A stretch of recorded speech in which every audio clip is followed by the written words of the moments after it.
पिछली वीडियो में हमने सीखा कि प्रिंसिपल्स क्या हैं, principle of nursing procedure perform करने के, मतलब नर्सिंग प्रोसीजर परफॉर्म करने के टाइम में उसके क्या क्या प्रिंसिपल ध्यान में रखने हैं, ये हमने अपनी पिछली वीडियो में पढ़ा।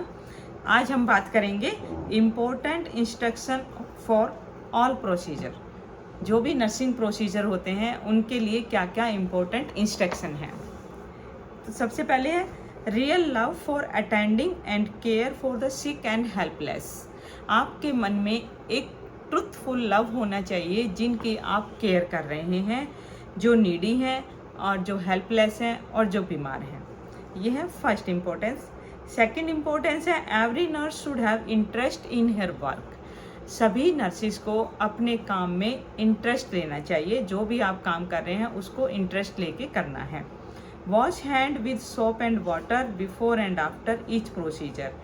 कोई भी प्रोसीजर करने से पहले और उसके बाद प्रॉपर तरीके से हैंड वॉशिंग टेक्निक अपनानी है।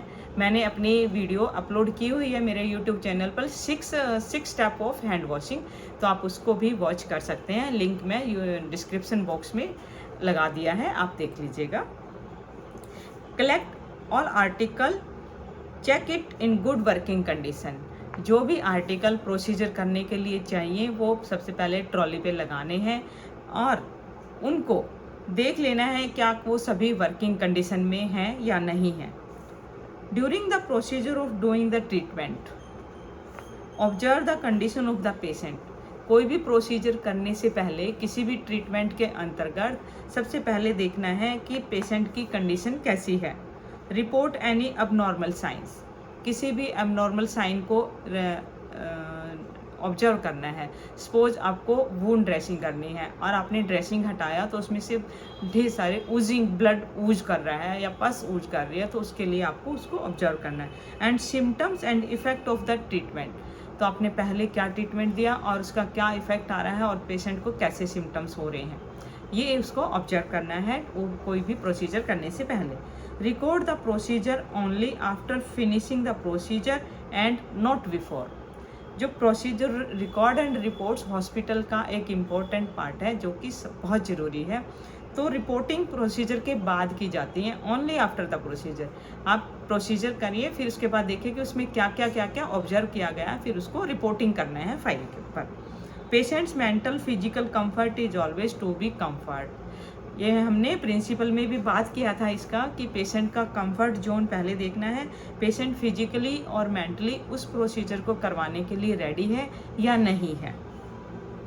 Explain the procedure purpose and willing of the patient to cooperate. कोई भी प्रोसीजर करने से पहले पेशेंट को समझाना है कि उसका प्रोसीजर क्या है, उसका पर्पज़ क्या होगा और पेशेंट की विलिंगनेस और उसकी कोऑपरेशन बहुत ज़रूरी है।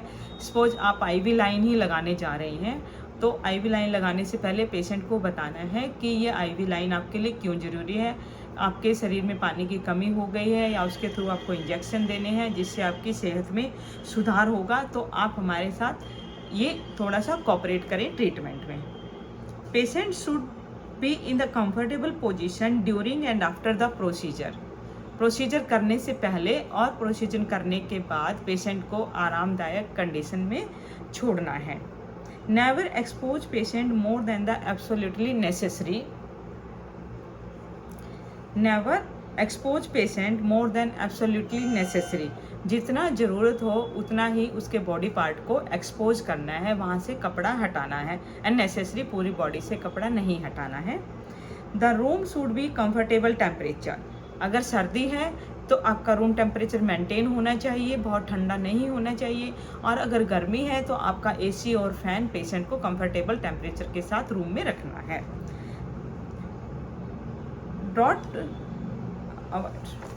देन है after procedure the unit is kept neat and tidy.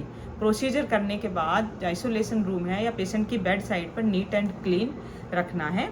After each procedure clean and disinfectant the article and stores for next use in the right place.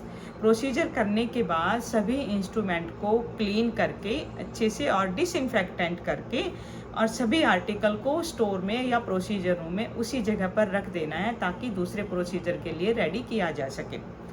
Breakage care to be reported and replacement obtain at earliest. अगर कोई instrument टूट गया है या कोई items ख़त्म हो गई है, आपकी ट्रॉली इनकम्प्लीट है, आपको सीनियर से जाके उसको कंप्लीट करना है और टूटे हुए इंस्ट्रूमेंट को हटा के उसकी जगह नया इंस्ट्रूमेंट रखना है। Communicate with the patient while doing the procedure. जब भी कोई प्रोसीजर कर रहे हैं पेशेंट के साथ बातचीत करते रहें, नहीं तो पेशेंट का पूरा ध्यान अपने प्रोसीजर पर लगा रहेगा और वो मेंटली पैनिक हो जाएगा और आपके साथ कोऑपरेट करने में उसको थोड़ा सा टाइम लगेगा। तो पेशेंट के साथ बात करते रहिए। Involve patient and family member in the planning and implementing the patient care activities. Patient care की जो एक्टिविटीज़ होती हैं, पेशेंट की, मरीज़ की जो भी एक्टिविटीज़ करते हैं उसमें उसके फैमिली मेम्बर्स का शामिल होना बहुत ज़रूरी है। और हमें पहले से प्लान करना है नर्स को, और उसको जो प्लानिंग करके जाएगी उसको इम्प्लीमेंट करना है कि उसको इंजेक्शन लगाना है तो इंजेक्शन कैसे लगाना है अपना रेडी करके लेके जाना है, और पेशेंट को बताना है कि वो किस तरीके से इंजेक्शन लगाएंगे और उसका कैसे इफ़ेक्ट आएगा बॉडी पर।